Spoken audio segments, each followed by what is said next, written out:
All right, thanks everybody for coming. Looks like we got a good turnout on Zoom too. We got 17 on Zoom. So, um, thanks guys for coming. So we're here to talk about the NAR settlement today.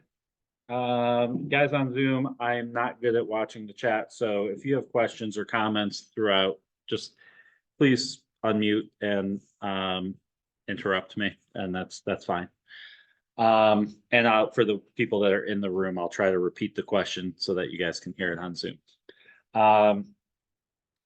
So yeah, so I had a broker update like I do quarterly, and of course, last week we found out about the NAR settlement on that big lawsuit. We all know about the Sitzer Burnett case. NAR settled. They settled for a lot of money, $418 million over 4 years.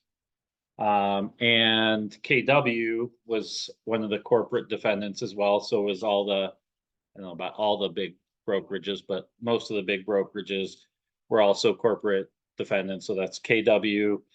That's I think Anywhere or Any Place Realty, which is like Coldwell Banker, and that whole group also was Home Services of America, which is Berkshire Hathaway. Remax was also named, and most of those corporate defendants have settled. I think the only one that hasn't yet settled is Home Services of America. They're the only ones that have not yet settled. Which is Berkshire Hathaway? Berkshire Hathaway has not settled. So Interesting. yeah, and interestingly enough, so the settlement that NAR proposed on Friday still needs court approval, but we're going through it and trying to understand everything. What's interesting about that settlement is they are basically covering all of NAR membership, with the exception of if you're with a brokerage that did not have a settlement on their part, which means KW agents are covered. Unfortunately for Berkshire Hathaway agents, they're not covered and protected by the settlement from NAR. So I don't know. I'm not a lawyer, so I don't know why they didn't get that protection, but they didn't. But KW agents are all protected. So I got lots of notes here that I'm going to try to get through. So here's an email I got from an attorney that I've done some work with, and he basically came with some bullet points, four bullet points for us to be aware of. So our purchase contracts, those are going to change. I think they need updated regardless of the settlement. So it's something that's been on my radar to update our purchase agreements. But now with this settlement, we're going to have to change the language about commissions. So, sorry, let me take a step back. One of the points of that settlement is that our MLSs are no longer allowed to have a field for cooperating broker compensation. It's prohibited. Even if your seller agrees to pay a buyer cooperating broker compensation, we cannot advertise that in the MLS, which means our contracts now say that the commission is per MLS, which there won't be anything in the MLS. So we're going to have to update that. We're not prohibited from offering compensation to a cooperating broker. We're just prohibited from advertising that in the MLS. We can advertise it other places. We can put it in our emails. We can offer it through text message. We can offer it on our own websites or other websites that are not MLS, but the MLS is not allowed to offer it. And the MLS is also prohibited from having a field that would populate to those third-party websites to offer it. In other words, we can't put it in the MLS, even though the MLS isn't showing it, then it populates to, say, Zillow or Realtor.com. So that's all prohibited. So because of that, our purchase agreements are going to have to be updated, specifically about the compensation per MLS, which is what ours currently says. Our listing agreements are going to have to be modified.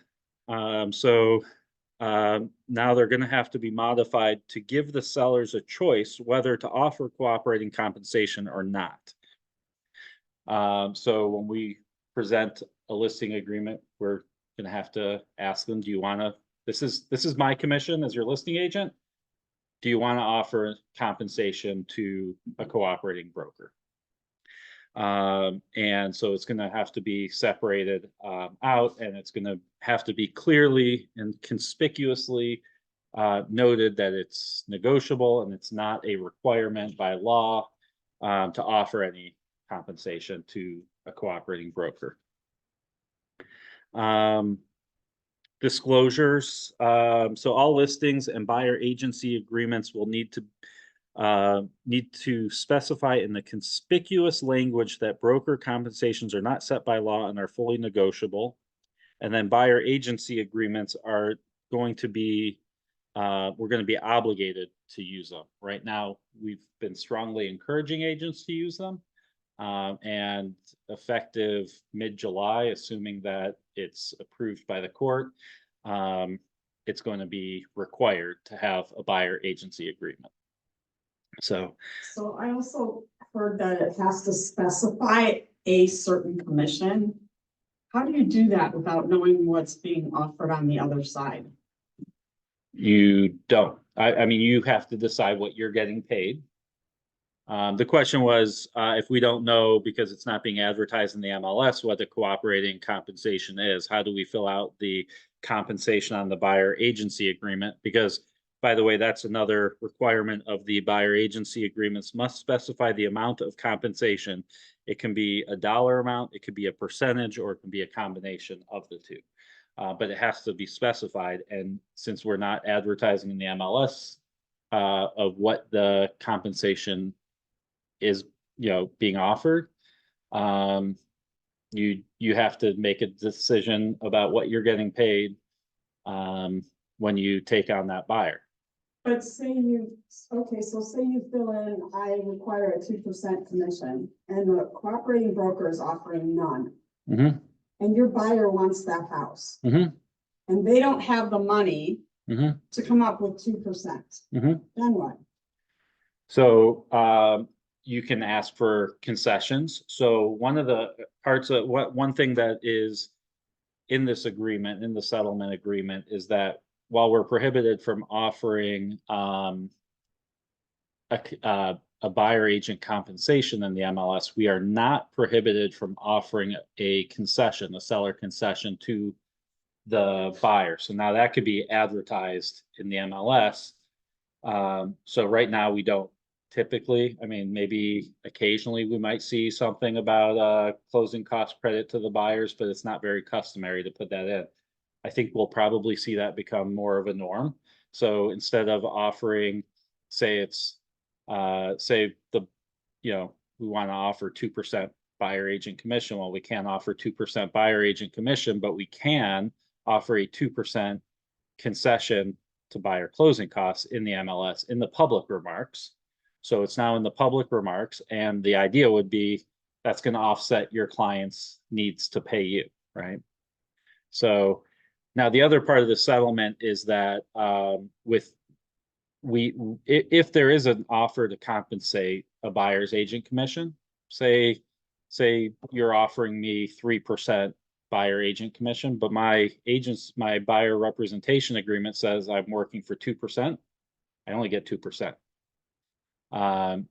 You can only take as much as what you put in your buyer representation agreement. Now, if I put 3% in the buyer representation agreement and you're offering a 2%, there is a spot, and we're going to take a peek at the buyer rep agreement as it stands now.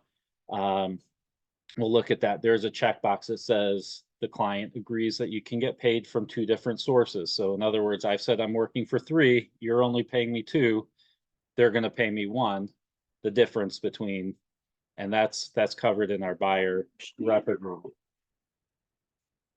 I'm just like, this is gonna be like. Which the buyer doesn't have.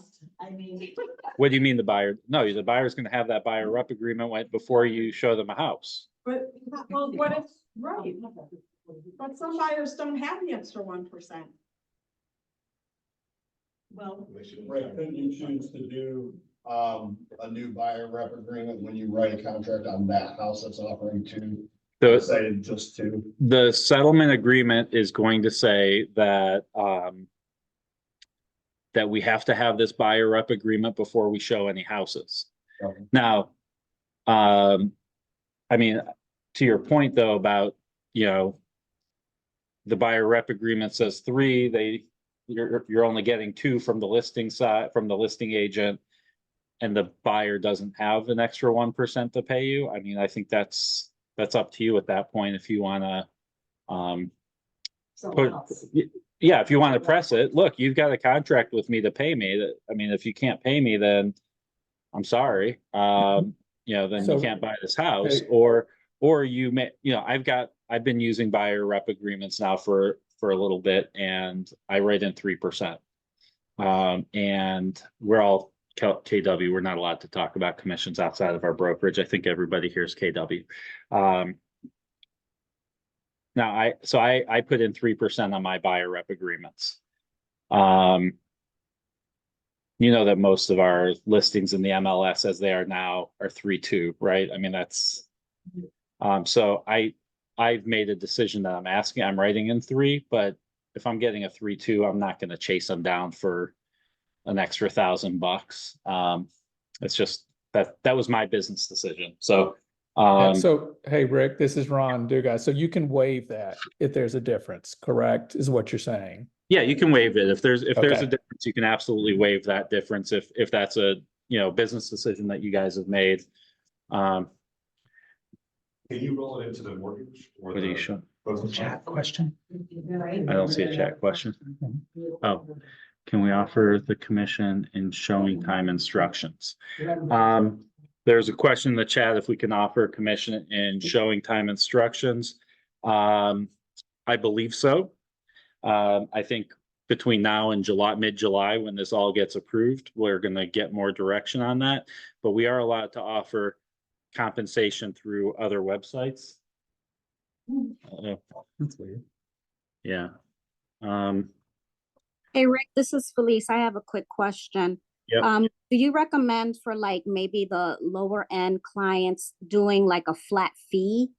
You know, let's say 2,500 or $3,000, something like that, so that they can kind of, you know, gauge what they might need if we don't get anything from the seller. Yeah, you can, yeah, our buyer rep agreements do allow for a flat fee. So if you don't want to take a percentage and you just want to charge $3,000, that's allowed with our buyer rep agreements. Yeah. And that's allowed with our NAR settlement too. It doesn't say it has to be a percentage. It can be a flat. You can just say, you know, this is what I take. It's $3,000, $5,000, $20,000, whatever your minimum is. You can write that dollar amount in.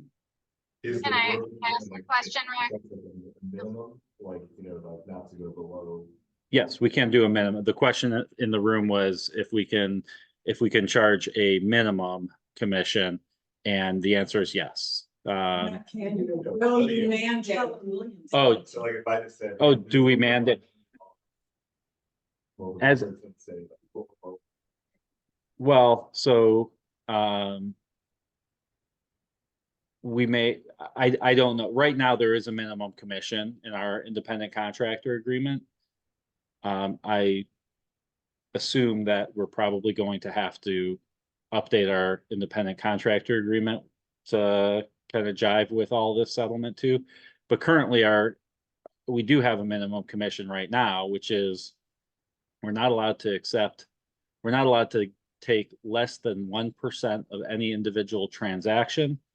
And we have to maintain a minimum of 2% average for a 12-month period. So while you're allowed to go down to 1%, that also, you can't let your average drop below 2 in the meantime. So we currently have a minimum commission, and that may have to be revisited as things start to play out. I think, yeah, it's something that we're gonna have to probably consider. Yeah. I'm sorry, I think it was, somebody was asking on Zoom. It was me. Do we have any idea how this affects VA buyers? Aren't they not allowed to pay Yeah, additional commissions? so the question on Zoom, sorry, I don't know how to get the speaker to come from the TV, so. So, the question is, VA buyers, which are not allowed to pay a commission, they're not allowed to pay our 295 fee, let alone, you know, I just sold a VA buyer a $500,000 house, we're talking about a $15,000 commission. You know, so they can't pay the 295, let alone 15,000, right? So how is that gonna affect VA? Same with FHA. FHA is not allowed to pay commissions. That's something I don't have an answer for you right now. I was talking with a lender just yesterday about it. And I suspect that lending rules will have to change. You know, I said to this lender, I said, yeah, well, they can't pay it, but we can get a concession from the seller. So if they got that concession to offset the commission, is that okay? As he understands the rules now, it would not fly. And that, for that reason, I think they're gonna have to change some lending rules on these things, because otherwise we're gonna see unintended consequences with veterans, with low income and middle income households as well, that they'll probably, if the lending rules don't change, what's going to happen is the consumer is going to have to go straight to the listing agent, and then they don't have representation, and then the consumer is being harmed, right?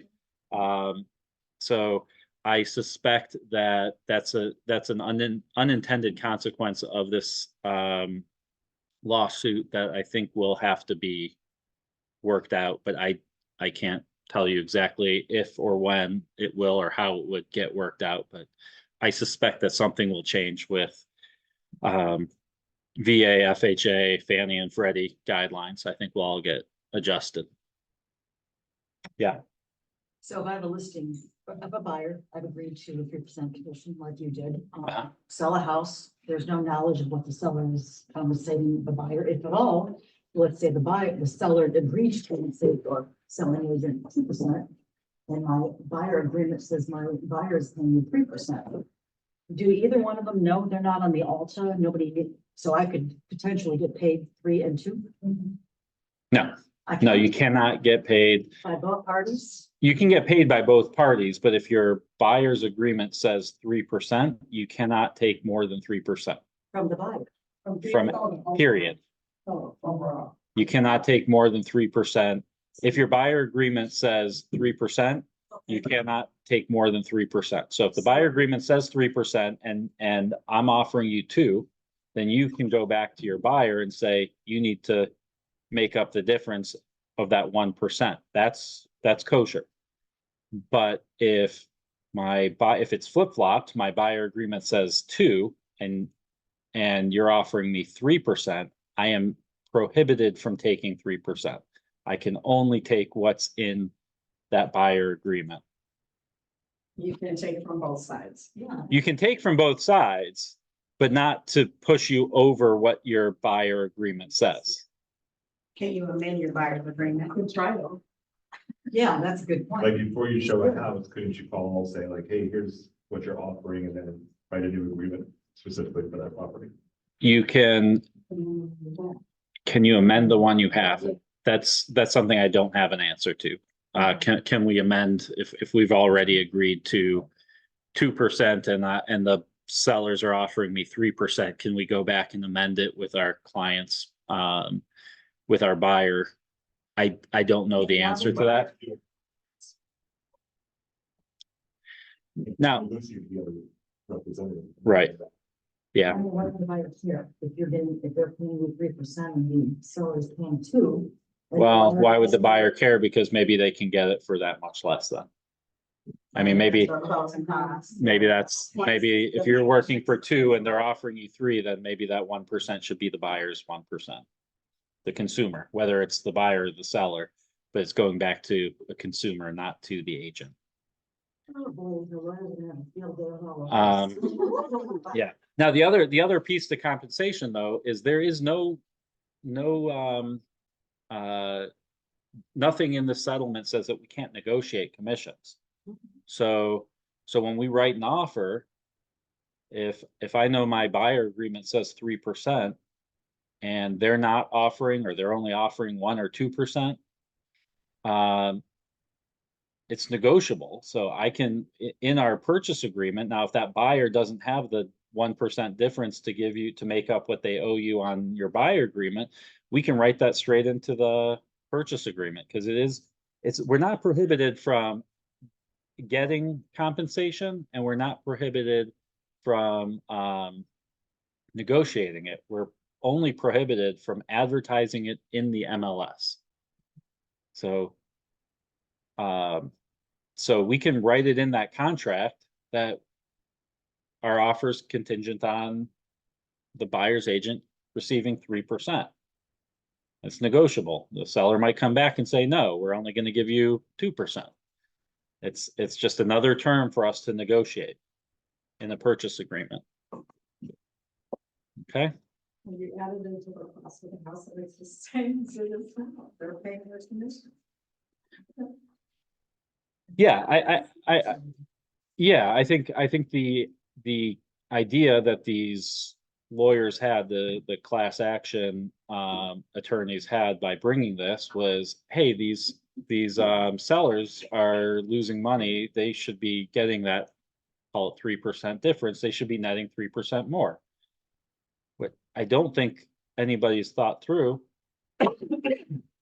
excuse me, is that if your buyer has to pay you 3%, guess what? Your offer just went down by 3%, and that seller is not netting anything more than how we have it set up right now, how it's currently set up. So, yeah. Okay. So moving on, did everybody get the email from KW leadership yesterday? Did everybody read that? I printed that off right here.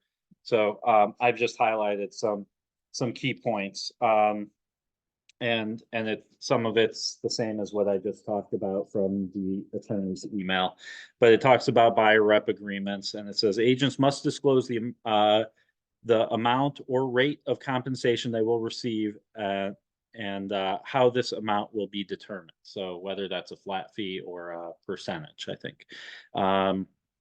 The amount of compensation must be set in the agreement, such as a percentage or a dollar amount, and cannot be open-ended. For example, the agreement cannot say buyer broker compensation shall be whatever amount the seller is offering to the buyer. So we can't leave it open-ended. It has to be set in our buyer agreement. Okay.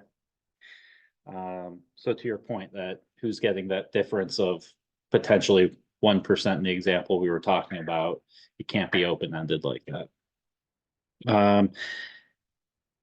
An agent cannot accept an offer of cooperative compensation from for more than the amount or rate agreed to in the buyer representation agreement. So we've already talked about that. The email that we got from KW also outlines the offers of cooperative compensation cannot be made in the MLS. It also does say that we can offer in the public comments in the MLS if a concessions are being offered to the buyer's closing costs. So as a practical matter, even though we're not calling it compensation, it's there to offset. You owe me $5,000, you're getting a credit of $5,000 from the seller. Does that make sense? So it just offsets it, which may, to Carly's point, may still be problematic with VA, FHA buyers, or buyers who are conventional who still need closing cost credits. And they need those closing cost credits and there's still limits even with conventional about how much credits you're allowed to receive. So 3%. Rick. Yeah. Hey, Rick, this is Ron. You know, one of the things I just thought about, and if the buyer, I mean, if the seller is offering closing cost, we may potentially run into an issue where that compensation actually exceeds the closing costs. At that point, the lender wouldn't allow that. Right, yeah, exactly. So that's kind of what I was just saying, that if I just wrote an offer for a conventional buyer of mine who is asking for $5,500 closing cost credit. If they needed to offset the commission, I'm getting paid from the seller on this one, but if I wasn't and they were paying me $5,000, we would have had to in turn change that 5,500 to 10,500, which would likely exceed the allowable concession from a lending perspective. So Right. yeah, so that's why I've said it before in this class, and I've said it to my lender partners over and over in the last couple days. I think the next thing to happen in our industry is we're gonna see changes to Fannie, Freddie, VA, and FHA lending practices. They're gonna have to. I think that, yeah, I think they have to. Otherwise, like I said, who's getting discriminated against is veterans, Yeah. low income households, middle income households who don't have that extra funds to pay us. Right. And Which is the whole, I don't think that these attorneys are thinking there's so many unintended consequences. Yeah. In this settlement. Yeah. It significantly impacts at least half the market negatively. Yeah, it does. It definitely does. I was saying to Keisha today, also that I just totally lost my train of thought. What did we talk about today? I totally just, it went in and out in like a split second. We talked about the price, you know, that it's going, just, you don't have to pay what you said, but just, you know, it will price certain classes of folks out. Yeah, or wasn't what was just in my mind, but it'll come to me. It'll come back to me. Okay. I'll tell you the story of Keisha and I's conversation another time. Okay. And then, so that email from KW also says what our attorney said, which is offers of cooperative compensation may be made off the MLS. So if we want to put that on our websites, on our emails that we're sending out to co-brokes, it can be advertised anywhere but the MLS, basically. Text messages, emails, third-party websites, as long as those third-party websites aren't being fed that commission through the MLS. Okay.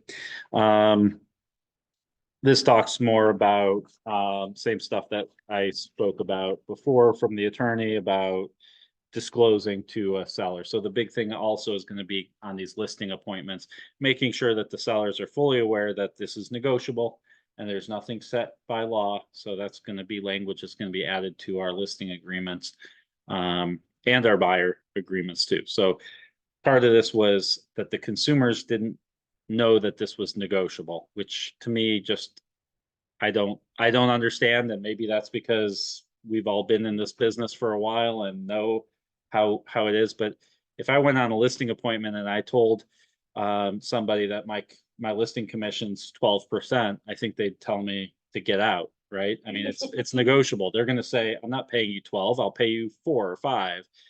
And I'm going to have to make a decision. Am I worth more than that or not? And if I say, okay, then we're negotiating it. If they don't like my 12% commission, they're not going to sign the agreement.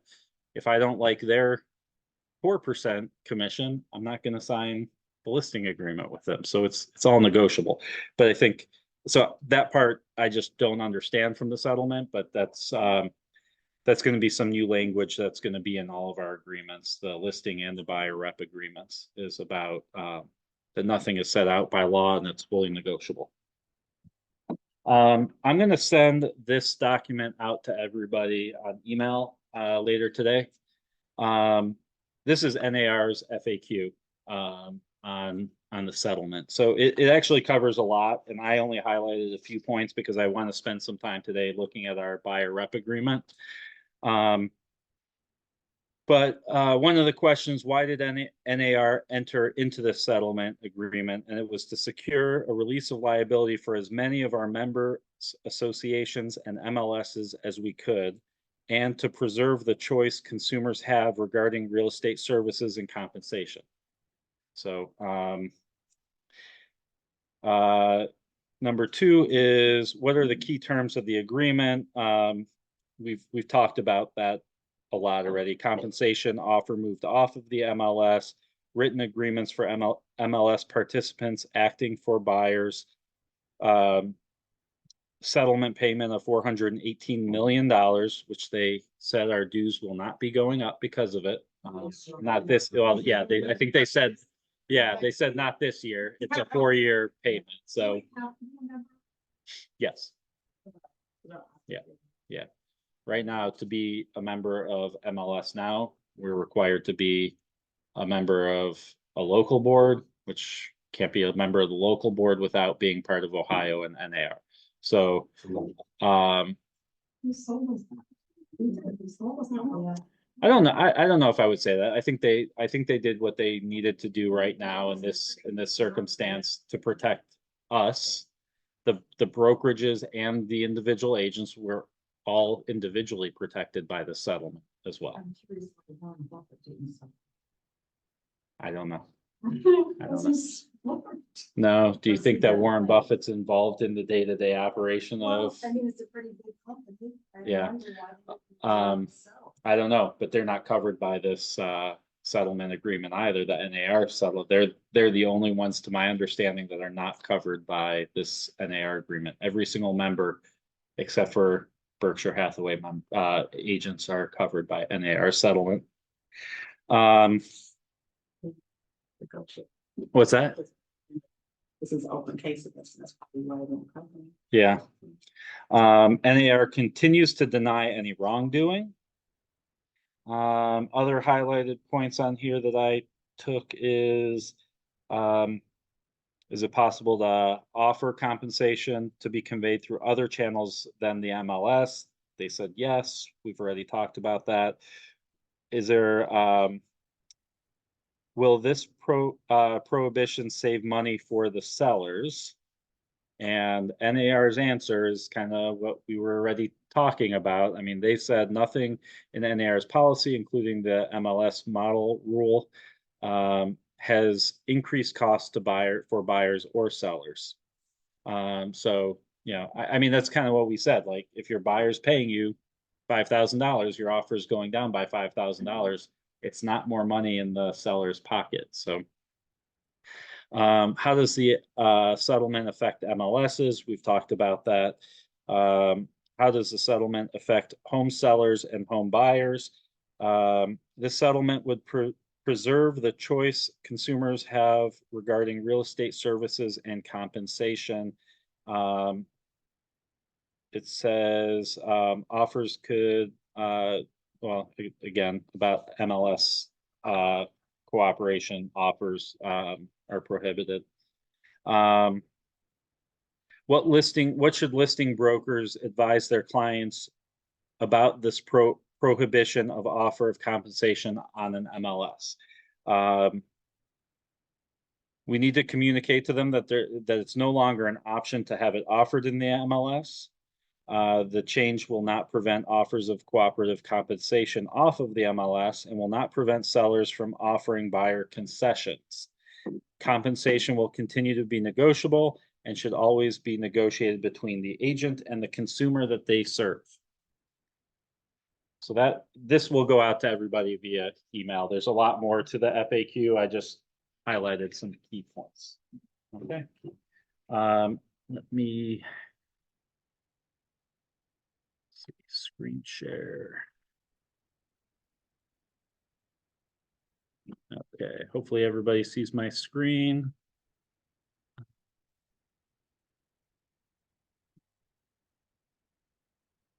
Okay.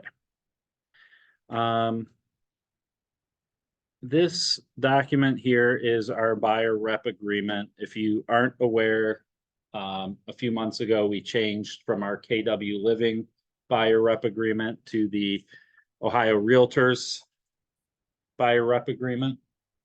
I made the decision to make that change because I felt like this was a lot more comprehensive. And at the same time, this was written before a settlement agreement, and I wouldn't be shocked if we see this change in the near future as well. Sometime between now and July, this may change. And when I'm reviewing with our brokerage attorney all of our forms, we may make a decision not to use this one anymore. We may go to a unique KW Living buyer rep agreement. But for now, this is what we got. And I would recommend that everybody gets used to asking their buyers for this agreement. I've started recently using this. I found it to be way easier than I thought it was going to be. For years, I knew I should have been using it, but I never did. I also remember back to when the additional commission was a new thing, and I think at that time my brokerage said we're charging an extra $99, and everybody was saying this is crazy, nobody's going to pay it. And sure enough, it was pretty easy to ask for it. And since then it's gone up to $295. We have some agents within our brokerage that are asking for even more than our standard $295. I asked for $399, and that's never been, I've never had anybody flinch at that. So I suspect that this is going to be the same type of adjustment. The agents are probably more afraid to ask for this than the consumers are to be receptive to it, especially now that it's in the news. Everybody knows, anybody who's turned on a TV in the last. Hey, Sandy, I heard about the news. Is this gonna affect you? So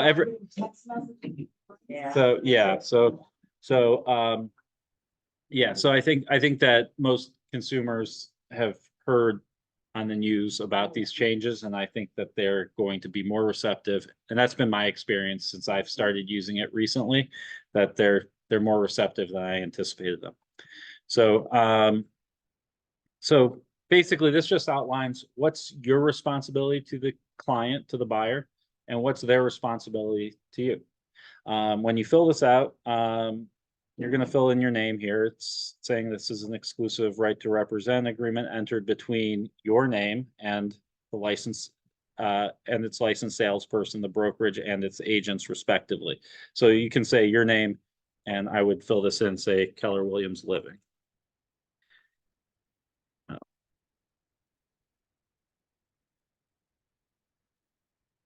Okay.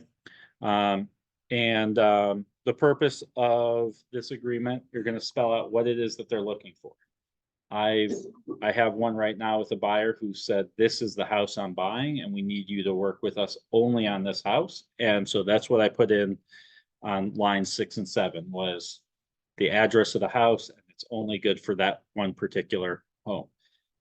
I suspect most of us aren't working like that. We're going to say it's so. You want to be as specific as your client wants, but also understand how specific you are is the limit that you guys have. In other words, if I say this is for a single family owner occupant house, cool. They buy a 2-family house that they're going to occupy one side of. Well, you didn't cover yourself in this agreement. So it's good to be specific, but just understand how specific you are is going to also limit. And hopefully your clients are going to be respectful of your time and understanding of why we're doing this and not burn us like that. But if you say, I'm looking for a home and we're looking for a single family home in Solon, and they buy a single family home in Glen Willow with a different agent, your agreement didn't cover them. So you're gonna have suggested to put in there? Residential. Piece, that's real estate in Ohio. Yeah, that's what I was. So I typically put any residential / multifamily resident, real estate property. Is that? That's fine. Yeah. I figure they end up buying an apartment I building. mean, why be I'm specific? probably. Right. Well, because we have to, because we Yeah, have to, something in we're here. required to. Yeah, we're gonna have to put something in Yeah, there. but it's not- And so, yeah, if you want to do it like Brent said, can you repeat that? I just put any residential slash multifamily real estate property. Any residential slash multifamily real estate properties. Where? So, by the way, residential, I mean, yeah, I mean, that covers, Fair duplex, four unit. 4 would be residential, 5 would be commercial. But yeah, I mean, that covers all that. The term, so just like our listing agreements have to have a start date, an end date, so does our buyer agency agreement. So you need to put that in there. So I've been filling those dates in just through my conversations with the client saying, so what's your timeline? Oh, we need to be moved by end of May. I'm not going to put a 6-month agreement if I know they need to be in by May, right? We can always extend this, just like a listing agreement might expire. Haven't seen them expire in years, but just like a listing agreement may expire, these may expire. And if you want to continue working with that buyer and that buyer wants to continue working with you, you can always change those dates and update it.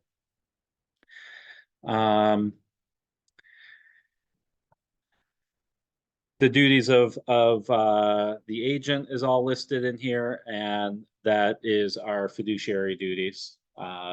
That's listed there. Duties of the buyer in this agreement: agree to use the brokerage and the agent exclusively in the buyer's search for such real estate property and all subsequent negotiations.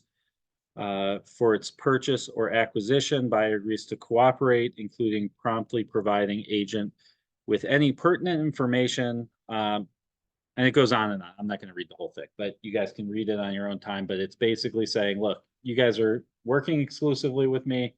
You're going to cooperate, which means when we need something to complete a transaction, you're going to be responsive to those needs so that we can complete this transaction, right? And here on line 27 is your compensation. So this is set up exactly how our NAR settlement says it needs to be set up. It says that buyer shall pay the brokerage a flat fee of, we've pre-populated $295, plus X percent, fill in what percent you're working for. Okay. And then it also says that if the buyer, just like our listing agreements say, that if a buyer comes in after we've expired within a certain amount of time, that you've earned your commission on that sale, because a buyer that you've introduced to the property, right? A buyer that your marketing has brought that buyer into the property. If they buy it after the listing expires, during the certain time period, that you're covered and protected on that. Same thing if they buy a house after your buyer rep agreement expires within X amount of days, that you're protected, that you still earn that commission. Okay. Total compensation shall not be less than blank dollars. So you can put in a minimum commission here and say that it's $3,500 or $10 million, whatever your minimum is going to be. You can put that in line 34. Okay. On line 40, you're going to check the box. Well, it's up to you, but I would suggest checking the first box, which says the buyer consents to an agent accepting compensation from more than one party. In other words, we said that you're owing us 3% and the seller's paying us 2%. I'm going to take that 2% from the seller and I'm going to take 1% from you. Now you're accepting compensation from 2 parties, right? They have to consent to that. So that's on line 40. Talks about termination and professional advice. Any additional provisions? I think I've left this blank on everything except for that one that I told you was specifically to that one transaction. I think I wrote in here that this agreement, I think I specified again here, and just reiterating that this is only good for this particular transaction. Okay. Fair housing statement, wire fraud. Of course, we all know about wire fraud and we need to make sure our clients know about it. And buyer sign it. And that if they're an entity, you can put in the LLC's name or whoever, whatever the corporate name is. Along that line, it's not really intended for this class, but just so everybody knows that if you are selling or representing a client who is an entity, you need to see the documents to make sure that whoever's signing is authorized to sign for that entity. So that's it. For a buyer, it really doesn't clarify and spell out how they're paying you. Well, it does. So the question is, how do we clarify that, how you're getting paid? So it's all written in here in section 5. So compensation shall be a flat fee of $295 plus X% of the purchase price or total lease. Buyer's purchase or acquisition occurs during the stated term of this agreement. The buyer has not delivered written notice. Total compensation shall be. It says that closing. It does say that closing. Oh, yep, there it is on line 28, right?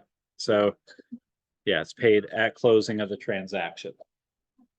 Yeah. So let's just say that you are representing a client that's selling and buying. Okay, so they're selling their house, they're buying.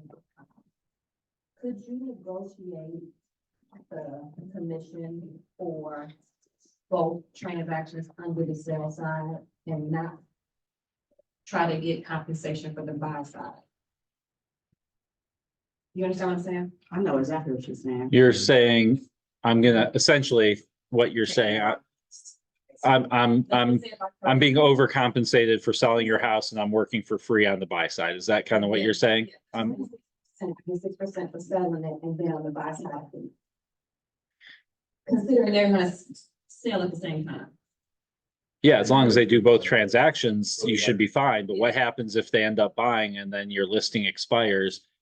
You can't take more. So the question for those on Zoom is, can we include the compensation for both if your client is both buying and selling, can your listing agreement have a compensation that covers you for both the buy side and the sell side?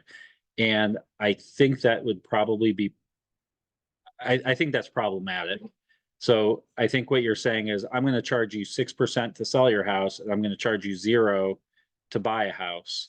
And I think that's problematic, because what if they complete the buyer's transaction and never complete the sale side?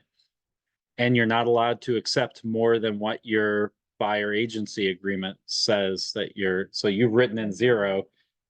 Now that your listing's expiring, they said, we're going a different direction, we're going to let you complete that buy side for me. Well, you can't get paid because you're not allowed to accept anything more than what your buyer agency agreement says. So hopefully that doesn't happen, but I think it would, I don't think I would advise you to do that, because I think that it could be problematic. The only way I would see that working is if they had to sell to buy. Yeah. If they had to sell to buy. Yeah, but why would, I mean, we have to have a buyer rep agreement anyways. No, I'm not So, saying that. no, But let's just say they don't have the money for, cause see, it could be negotiation fuel for the buyer side, because now when you're buying a home, that seller doesn't have to pay your commission. So you're not asking for concessions on the sales, on your buy side at all. because you're not out asking for, Because. yeah, but if they're, that's but if, covered under what you already negotiated when you're selling your home. yeah, but to that same point, they just need to be more disciplined and not say, oh, cool, I just got $100,000 of proceeds, I'm going to buy a Lamborghini, right? I mean, they're gonna say, okay, I've got this nice proceeds check and I need to make sure I set X amount aside for Crystal for when she completes my purchase. No, Right. she would have already gotten it on the sale. Like if they have Okay, to, so. No, but- if they have to sell first. If Is they what I'm have to saying. sell, In order to buy. So the transaction is happening. Right, so they sell first, they paid you the, 6%, and then on the buy side, they don't pay her commissions. What she yeah, said. but I'm saying that could be problematic when one of those transactions fails. Not if you have to sell to buy. You can't buy before selling. You have to sell your house first. Mm-hmm. to buy. Yeah, You I- still need buyer's agreement though. you still need a buyer's agreement. So in that case, your buyer's agreement says 0. I mean, I still, I don't, He said don't mix the two. I wouldn't mix the two. I would keep them two separate things, and they're gonna get their proceeds checked from their sale, and they need to be disciplined enough to set aside how much they need to pay you on the buy side. And then, to your point, I think you were saying that you thought it might give you some negotiating leverage that, hey, we're not asking for any compensation or credits on our buy side. Well, you still don't have to ask for compensation or closing cost credits on the buy side because they've already completed their sale. They've got their proceeds sitting in their bank account now. They have the money to pay you. Well, but in this example, they have the money because they just sold their house and they have proceeds from the sale. Well, then they won't have the 6% on their sale either. So then they're going to be upside down. But that, well. If they don't, if, It could be a lot of scenarios, because it depends on how much. yeah, I think in that same scenario that if they don't have it after the sale, they're not going to have it before the sale. Yeah. A question for you, the NAR settlement says that we have to either use a percentage or a dollar on the buyer rep. Or a combination. Okay, so it's 27 and 34 gonna be contradictory, because 27 is the flat fee, the brokerage fee plus a percentage, and then 34 is shall not be less than a dollar amount, but if we're using a percentage up top, we're really not gonna know that dollar amount until we know. I don't think it's contradictory. The question for those of you guys on Zoom is line 27 that says compensation of a flat fee of $295 plus X%. Does that contradict line 34, which says the compensation shall not be less than X amount of dollars? I don't think that's contradictory because it's just saying that, you know, you buy $100,000 house, I'm getting $3,295 commission. But if you buy a $100,000, I'm sorry, if you buy a $90,000 house, I'm sorry, my minimum commission is going to be $3,295 or $3,000 or whatever your flat fee is. So I don't think that goes against what the NAR settlement is, which it has to be a dollar amount or a percentage or a combination of the two. Except that they said it can't be open-ended, and 34 is kind of open-ended. Well, it's not because you're going to fill in a dollar amount. You're going to say $3,500 in that line. So I don't think that line's not going to be open-ended when you fill in a dollar amount in there. But that's a good question for me to ask our attorney when we sit down and go through our forms.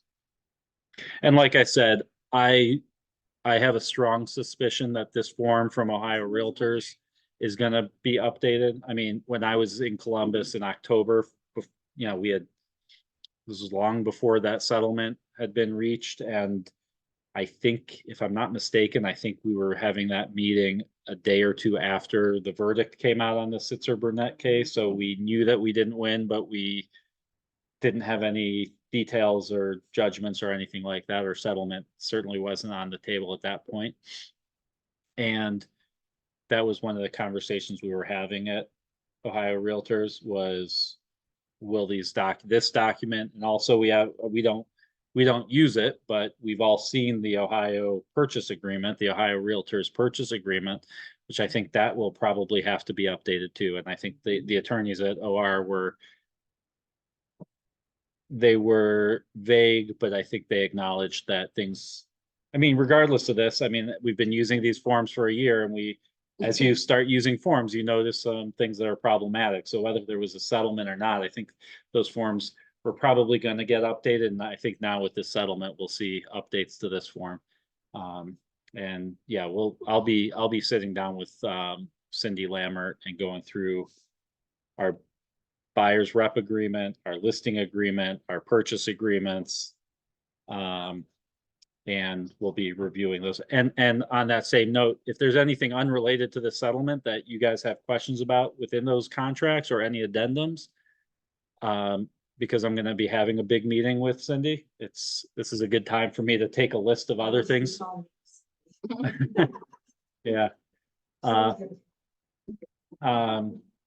Yeah, so we might be having her in for a class. So we maybe, or that's on the table. It's been discussed. So it's just expensive, that's all. Yeah. Yeah. Yeah, we've been having that conversation, so that's possible. So what's from a brokerage standpoint, as of right now, we know this stuff will change. Do we want to enact this as a must for our agency? I would strongly recommend that as of right now, you guys make this part of your regular practice to have this agreement signed. In my experience, it's been a lot easier than I ever thought it was going to be. And I think you guys will find that too, and that will make it easier for you guys when it's mandated starting in mid-July. It is not mandated as of March 19th at Keller Williams Living. I suspect that it probably will get mandated at Living before the NAR mid-July deadline. I suspect that we'll probably make it mandatory sometime before then, but as of today, it's not a requirement, but I would strongly recommend that you make that part of your regular business practice. The other two things that I'm strongly recommending you guys do, one is this week on Thursday. Jose's teaching something on Zoom for his 3 market centers. So that's Living, Legacy, and Elevate. He's going on Zoom for a talk about the NAR settlement and how that's going to affect our businesses. I would recommend hopping on that Zoom Thursday, I think 9:30, if I'm not mistaken. Yeah. And then the other thing was in my email, broker update email, is KWRI is having a class called Value Squared. It's offered 4 separate times. My understanding is it's the same class 4 times, but it's a live session. So things might sound differently the second time. It's free. And I just registered for the March 26th date.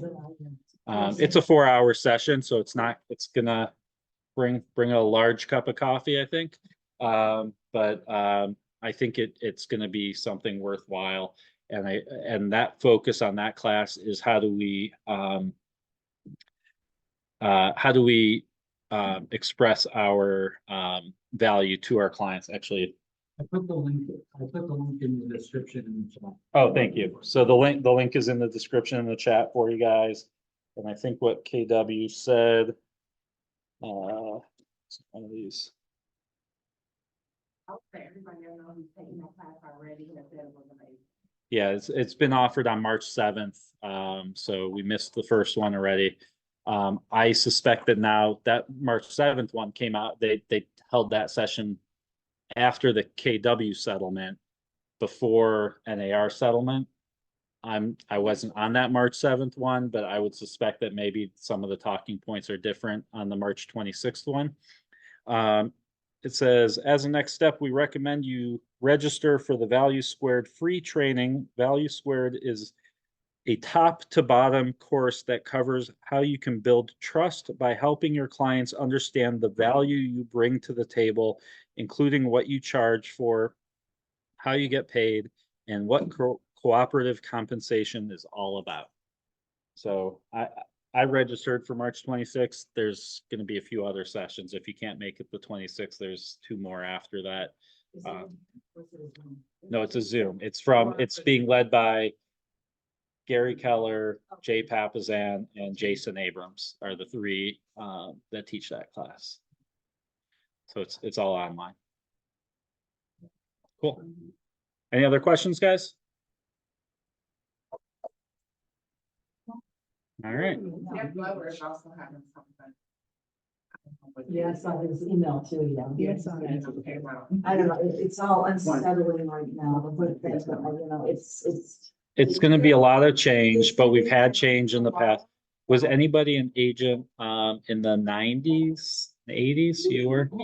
So this is, I think, what I was gonna say, that's what we were talking about, that slipped out of my head, is well, forget the internet, but what about, we didn't have in Ohio buyer agency, right? We were sub-agents of the listing agent. Right. Right, so we didn't have buyer agents back then. You were, yeah, everybody was a seller's agent. You were a sub-agent for that seller.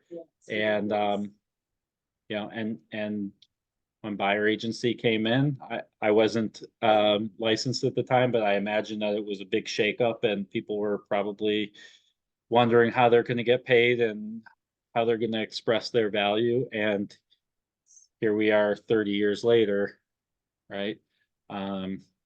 Still doing business. I think this will be a shakeup and it'll be a change, but I think we'll figure it out and it'll become a new norm. And A lot of people are still gonna offer compensation. I'm not worried at all. There's gonna be some people that, some Yeah, buyers, but those are the I don't same need an people who- agent, They're gonna say, They're gonna go directly to the listing. they're gonna go to the listing and they're gonna find out that they're not represented. Everybody wants you establish your value. I mean, I just don't feel like, I don't know. Yeah, Don't judge y'all lots. Don't be worried, so I'm not worried. no, I'm not worried. I think there's a lot of people on Facebook making having a hissy fit for nothing. I think we just have to adapt, and I know that we will. I know KW will. I know that everybody in this room and on Zoom will. You just have to get used to some changes. Yeah, Rick, you know where I see that one of the issues, and hopefully NAR and our leaders in the brokerage, well, that what's coming out of the media is very negative toward agents right now.